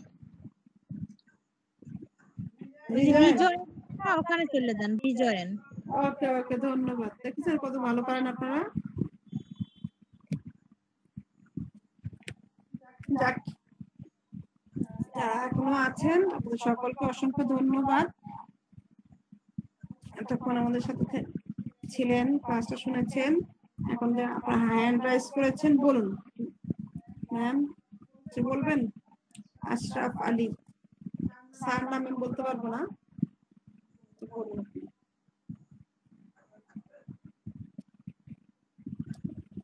কিছু বলতে চাইলে বলতে পারেন, আর কেউ যদি পড়া ধরতে বলবো না, পড়াটা দিব 37টা অধ্যায় ক্লাসে বলবো, বলতে পারি। ক্লাসে রেকর্ড তো থাকবে না? ক্লাসে হ্যাঁ, রেকর্ড জি জি থাকবে, ইনশাআল্লাহ। থাকবে, পেয়ে যাবেন। আমি একজনের ইনভাইট করেছিলাম, সে আছে কিনা জানি না। ফাতেমাতুজ জোহরা আছেন এখানে? মিস ফাতেমাতুজ জোহরা। রেকর্ডটা কোথায় থাকবে ম্যাম? আমি দিয়ে দেবো। ওয়ালাইকুম আসসালাম। জি বলুন। জি ম্যাম, আমাকে ডাকা হয়েছিল, এই জন্য সালাম দিলাম। ও আচ্ছা, আমি ইনভাইট করছিলাম। ও ফাতেমাতুজ জোহরা না? জি জি জি আচ্ছা ম্যাম রেকর্ড ক্লাস কোথায় থাকবে? আচ্ছা, আমি দিয়ে দিব আপনাদেরকে, আমাদের যে গ্রুপে দিয়ে দিব। ইয়াসিন স্যার গ্রুপে দিয়ে দিন। জি জি আপনার গ্রুপে দিয়ে দেবো, আপনি অন্যান্য গ্রুপে দিয়ে দেবেন আপনার। আচ্ছা আচ্ছা ঠিক আছে, আমাকে দিয়ে দিন, আমি দিয়ে দেবো। কারো যদি ম্যাম কোনো কিছু পড়া করার দেবো, পড়া দেবো। আচ্ছা আপনি একটু বলুন তো। ম্যাম, আমরা কি সবাই গ্রুপে আছি? আমরা এখানে যারা উপস্থিত তারা কি সবাই গ্রুপে আছি? সবাই তো নেই, সবাই নেই। আপনাদেরকে তবে কয়েকজন আমাদের জয়েন কি করেছি। যারা নেই তারা তাদের কি গ্রুপে নেওয়া যাবে? হ্যাঁ নেওয়া যাবে। আপনি সেলিম স্যারের সাথে আসছেন না? হ্যাঁ হ্যাঁ আচ্ছা ঠিক আছে, নেওয়া যাবে। সেলিম স্যারকে বলবেন, আমি আপনাকে ইয়ে করে দেব। বা আপনি আপনার নামটা দিয়ে দেন, সম্পূর্ণ নামটা আমাকে দেন। আচ্ছা, আমার সম্পূর্ণ নাম শাহানা খানম পিঙ্কি। না না, ফেসবুক আইডির নামটা। হ্যাঁ, ওইটি শাহানা খানম পিঙ্কি। ওইটা সেলিম ভাইয়া সবাইকে নিতে পারবে না, সে নিজে চেষ্টা করলে সেই তো নিতে পারবে সবাইকে, যার যার জায়গা। হ্যাঁ হ্যাঁ, উনি আমাকে ইয়ে করতে পারবে, আচ্ছা, উনি থ্যাংক আমার ইউ কাছে ম্যাম। রিকোয়েস্ট পাঠাতে পারবে। হ্যাঁ, সেলিম স্যারকে বলে দেন। ম্যাম বলছি কি আমাদের কাছে তো রেপার্টারি কোনো বই নেই, বই কি লাগবে নাকি ওরে ক্লাসে আল্লাহ, হয়ে বই যাবে? তো লাগবে, বই তো লাগবে। কার কার বই নেই? কোন বই কিনবো ম্যাম? ম্যাম, আমরা তো নিজেরা কেউই কিনি নাই, কারণ আমরা ফার্স্ট ইয়ারের এই প্রথম কেবলমাত্র শুরু করলাম। আপনি জানেন আমি এ- রেপার্টরি কপি কিনছি জানেন? পিঙ্কি আপা, জি বলুন ভাইয়া। আমি ওই যে বিলকিস আপার যে তথ্যগুলো আছে এগুলো আমাদের পটুয়াখালী হোমিওপ্যাথিক স্বাস্থ্য কল্যাণ ইনস্টিটিউশন দিয়ে দেবো, আপনারা ওখান থেকে এগুলো সব সংগ্রহ করবেন, ঠিক আছে? আচ্ছা ভাইয়া, আর ম্যামের গ্রুপে আমরা যারা যারা নেই আপনি একটু দয়া করে জয়েন করে দিবেন। ওকে আচ্ছা ওকে ঠিক ওকে। আছে। আর সেলিম স্যার, গ্রুপে দিবেন সেলিম ভাইয়া, স্যার, গ্রুপে দিলে সম্ভব। আর আমি গ্রুপে নাই স্যার। আচ্ছা যে আপনারা যারা নাই তারা আপনারা একটু ইয়ে করে দেন, আপনাদের আইডিটা আমাকে এখন লিখে লিখে দেন আপনি মেসেজে, ইনবক্স লিখে দিলেন, আপনাদের স্ক্রিনশট দিয়ে রাখবো, নিয়ে নেব। আর সেলিম ম্যাম স্যার, রেপার্টারির জন্য কোন বইটা কিনবো বলুন তো? টেন্ট রেপার্টরি কিনবেন। আর যারা বাংলা একটু দেখতে চান সাথে, তাহলে বাংলাটা কিনবেন। মাসুদ খানের আছে, আমাদের ফারুকি স্যারের আছে, যেটা ভালো লাগে কিনবেন। আর ম্যাম বিজেনের বইটা ভালো, বিজেনের বইটা ভালো। ওটাও কি বাংলা নাকি? বাংলা? ওরা শুধু ইংলিশ, শুধু ইংলিশ। যারা অ্যাকচুয়ালি ইংলিশটা পড়তে চান ওরা বিজনেসটা কিনবেন। আমি ইন্ডিয়া থেকে বলছি তো ম্যাম, এবার ওই আপনাদের ওই মাসুদ খানের বইটা খুবই দেখে পছন্দ হয়েছে, কিন্তু পাওয়াটা একটু চাপের ব্যাপার। আমাদের এখান থেকে যারা ভ্যান্ডার আছে তারা বলছে এখন আমাদের হাতে নেই, কিভাবে পাওয়া যায় একটু যদি বলতেন। আচ্ছা, আপনাদের এখানে যে মহারাজ মনির, তারপর আরেকজন আছে, আরেকজন ম্যাম কি দীপিকা কি যেন একটা নাম ওনার, ম্যামও কিন্তু বইগুলা সেল করে। আচ্ছা আমি ওনাদের একটু আমি আমি খবর নিয়ে আপনাকে জানাবো। তো আপনাদের বিজনেস বইটা খুব ভালো। মহারাজ মুনির ওটা বলছে ইন্ডিয়ান 3000 টাকা লাগবে, ইন্ডিয়ান 3000। ও বুঝতে পারছি। আমাদের ফারুকি স্যারের বইও তো আছে ইন্ডিয়া। ম্যাম, আমি এখানে একটা কথা বলি যদি অনুমতি দেন। বলুন অবশ্যই। জি, ওই যে দেশ থেকে আরেক দেশে নিয়ে যাওয়া, বহন করা আরো অনেক জটিলতা থাকে, আর নিজে বোঝার জন্য একটু টাকার দিকে না তাকিয়ে বইটা নেন। মাসুদ খানের বইটা যদি নেন তাহলে ম্যাডাম যা হিন্টস দেবে আপনাদেরকে, আশা করি আপনারা পিছু হবেন না, সাথে সাথে আসতে পারবেন, বা একদিনের পর আরো বেশি করে করে রাখতে পারবেন, কারণ এখানে খুব আনন্দ লাগবে মাসুদ খানের বইটা পড়তে গেলে। হাত কালিতে ভরে গেছে, কি দরকার তোমার? মাসুদ খানের বই প্লাস আমাদের ম্যাম সত্যি অতুলনীয় হয়ে যাচ্ছে দিন দিন ক্লাসটা। মনে হচ্ছে প্রত্যেকদিন হলেই ভালো হয়, কিন্তু এখন সময়ের ব্যস্ততার অভাব। স্যার ওই যে রেপার্টরি যে বইগুলো মার্কেটে আছে, বাংলা বলেন এবং ইংলিশ বলেন, সবগুলোই সেম একই সিস্টেমে করা আছে। একটু বুঝতে পারলে সবই সহজ হয়ে যায়। একটু বোঝার বিষয় আছে, বুঝতে পারলে হয়তো কেউ এক একজনে ভালো বোঝে, কিন্তু একটু বুঝতে পারলে সহজ হয় যে কোনো বইতেই। ইয়াসিন স্যার, ইয়াসিন স্যার আছেন? হ্যাঁ শুনছি, বলেন। জি স্যার আমি এস এম গুলজার হোসেন বলছিলাম। আমি তো আসলে 9:30টার ক্লাস ভেবে আমি ঢুকছি একটু লেটে। তো এই ম্যামের ক্লাস কি কি বারে হবে, কয়টায় হবে, একটু কাইন্ডলি একটু বলতেন আবার। আচ্ছা আচ্ছা, রবিবার হবে আর বুধবারে হবে। রবিবার না স্যার, সোমবার। সোমবার সোমবার আর বুধবার 8:45 থেকে 9:45। Thank you madam, thank you. জি আমাকে একটু অ্যাড করে নিয়ে নেন। গুলজার হোসেন, আপনি না ওই যে আপনার আইডিটা লিখে দেন। হ্যাঁ আমি আইডিটা লিখে দিয়েছি, আপনি জি। কত অ্যাড দিয়ে দিন।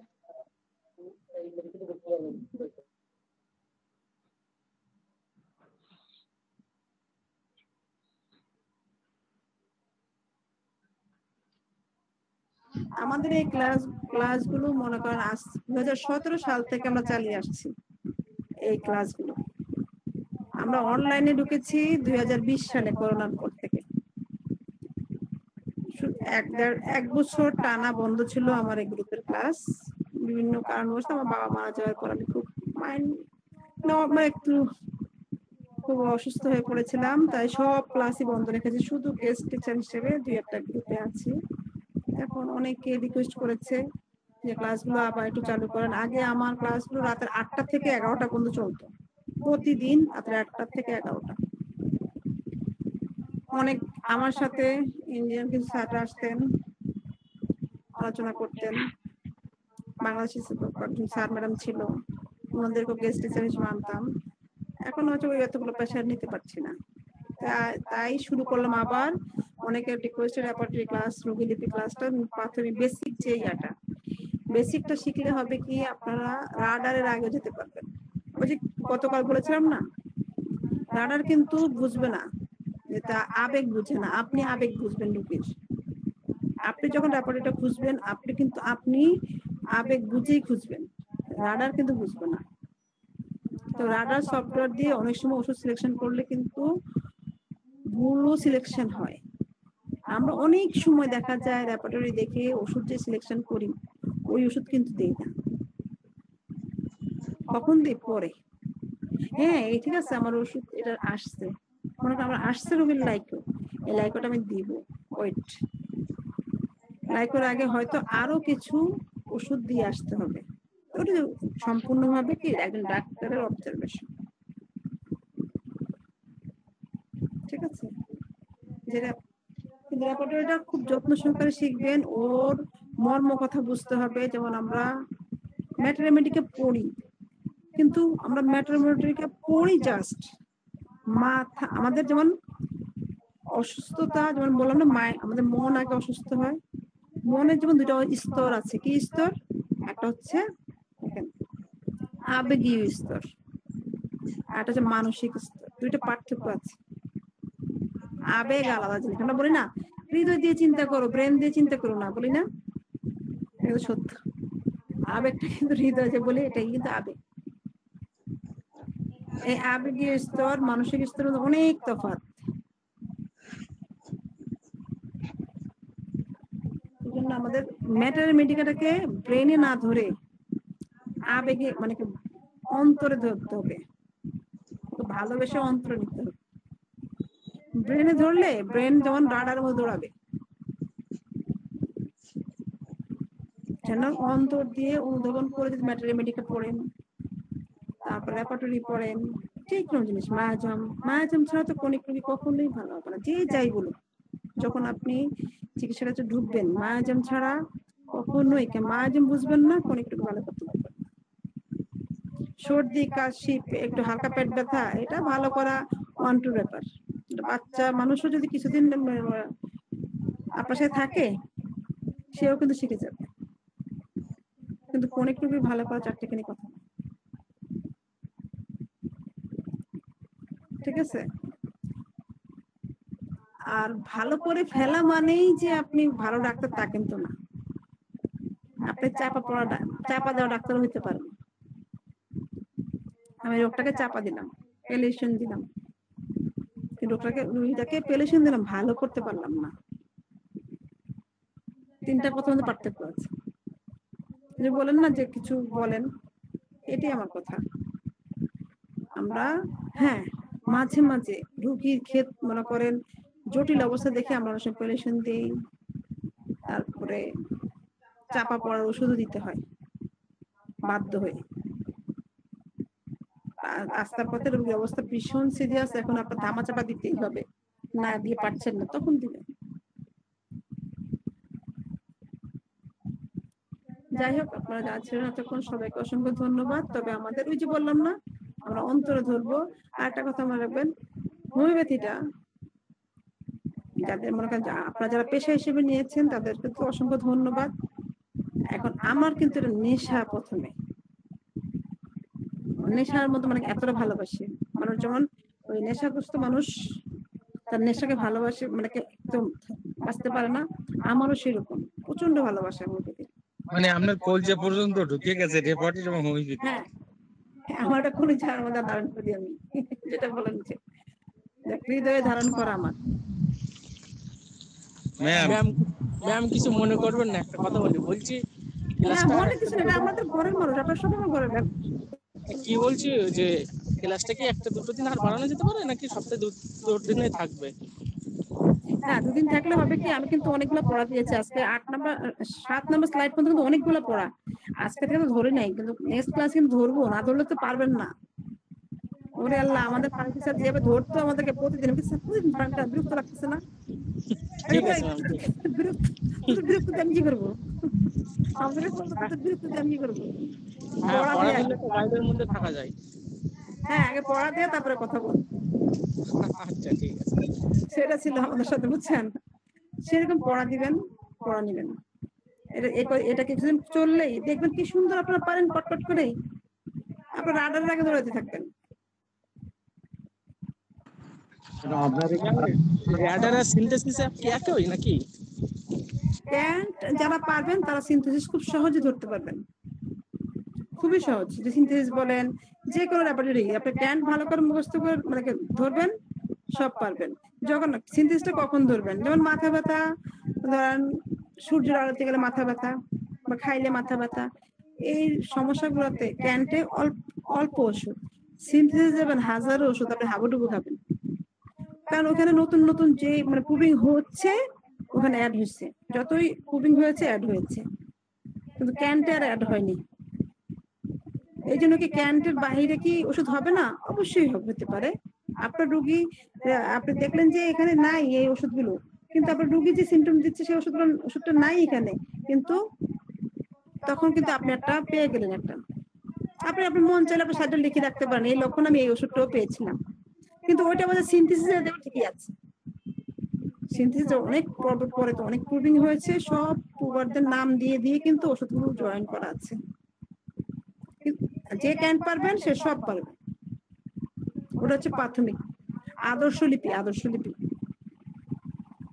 ঠিক আছে, সবাইকে অসংখ্য ধন্যবাদ। আপনার এই ক্লাসটা কোথায় পাবো? এই লেকচারটা তো আমি শেষের দিকে ঢুকছি ম্যাডাম, তো এটা আমি আবার শুনতে কোথায় পাবো? আর সমস্যা নেই, আমি দিয়ে দিব। আপনি তো আপনার আইডি দিয়েছেন, আইডি না যারা জয়েন হতে চান আইডিটা দেন, আমি আপনাদেরকে সবাইকে দিয়ে দিব। গ্রুপ আছে আমাদের, গ্রুপে দিয়ে দিব। জি, নাম আইডিটা দিয়ে দেন। আপনার নাম কি? গুলজার হোসেন, এসএম গুলজার হোসেন না? এসএম গুলজার হোসেন। ওই মানে ওই জেড এ দিছি তো, আমার মনে এখন দেখছি যে ডিআ হবে, যে ডিআর গুলজার হোসেন। ওই হলুদ শাল গায়ে আছে। জি আচ্ছা ঠিক আছে, আপনারা যারা এখানে আছেন জি জি ম্যাডাম, অ্যাড করে নিন। ঠিক আছে, আমি তো অন্য গ্রুপে আপনার থাকি, কিন্তু আমার তো রেকর্ডেডটা খুবই দুর্বল। আমি চাচ্ছিলাম যে আপনার সান্নিধ্যে একদম জাহাজ ইনশাআল্লাহ আপনার সাথে মনোযোগ সহকারে থাকবেন, আপনার জাহাজ হয়ে যাবে ইনশাআল্লাহ। জি জি জি, আলহামদুলিল্লাহ। বিশ্বজিৎ স্যার আছেন? বিশ্বজিৎ স্যার আছেন? চলে গেছে মনে হয়। ও সেলিম ভাই, জি স্যার ম্যাম আপনি বলেন। কি আমার এই মানে আইডিটা কি আপনি একটু ম্যামকে দিবেন? হ্যাঁ দেবো দেবো। আচ্ছা, তাহলে আর আমি দিলাম না। হ্যাঁ ঠিক আছে দেবো। এই হাওয়া পা আছেন? সমস্যা নাই, সেলিম স্যার দিয়ে দিন আমাকে। আচ্ছা ম্যাম, হাওয়া আমি পা একটা আছে কথা হাওয়া? ম্যাম, সেলিম স্যার আপনার নাম্বারটা একটু স্ক্রিনে দিবেন সেলিম স্যার। এই লিখে দিচ্ছি, আমার নাম্বারটা লিখে দিচ্ছি। জি জি। আজ বিলকিস ম্যাম, জি বলুন। একটা কথা বলছিলাম, আমি তো ওই গুড মর্নিং গুড নাইটে ক্লাস করি, তার রেকর্ডিংটা আমি তো ভালো পারি না, সেই জন্য এখানে ক্লাস করতে চাই। তাহলে কি নতুন করে আবার ওই ইয়ে করতে হবে কি, মানে গ্রুপে অ্যাড করতে হবে? গ্রুপে অ্যাড করতে হবে কি আর? হ্যাঁ, এটা একটু অন্য গ্রুপে, ওখানে তো লিংক দেওয়া হয় না। ম্যাম আমি যে কথা বলতে চাচ্ছিলাম, যারা গ্রুপে আছেন সকলের উদ্দেশ্যে কথাটা বলতে চাচ্ছি। সকলের মূল্যবান সময় ব্যয় করে জয়েন করেছেন, সবাইকে অভিনন্দন। মূল বিষয়টা হলো হোমিওপ্যাথিক একটা মহাসমুদ্র সম একটা জ্ঞান। এটা আসলে আপায় যে অল্প সময় আমাদেরকে যে বিষয়গুলো ব্রিফ দিয়েছেন, প্রেজেন্টেশন করেছেন, এটাকে আসলে অল্প সময় গলদগরণ করা সম্ভব নয়। বিধায় আমি সবাইকে বলবো যে আপনারা অল্প অল্প করে, তাড়াহুড়া না করে, আস্তে আস্তে ক্ষুদ্র ক্ষুদ্র বালুকণা বিন্দু বিন্দু জল গড়িয়ে তোলে সাগর অতল। এই ম্যাম যেভাবে আমাদেরকে বলতে, তার দীর্ঘদিনের অভিজ্ঞতা, আমি তাকে বহু আগ থেকে চিনি, তার ক্লাসে আমি ছিলাম। আসলে এই সময়টা তো আমরা অতি দ্রুত শিখতে পারবো না। তো আমি সবাইকে অনুরোধ করব, ম্যাম যেভাবে আমাদেরকে ডিসিশন দেন, আমরা সেভাবেই ধীরে ধীরে একটু হৃদয়ঙ্গম করার চেষ্টা করব। এই আর কি। ধন্যবাদ সবাইকে। Thank you sir, thank you sir. আমরা নতুন, আমি বিশেষ করে নতুন, এই জন্য স্যার ধীরে ধীরে হলে আমার জন্য খুবই সুবিধা স্যার। অসংখ্য ধন্যবাদ স্যার।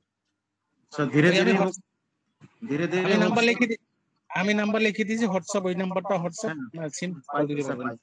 Thank you sir. ঠিকানা কোথায় গুলদা স্যার? আপনার ঠিকানা কোথায়?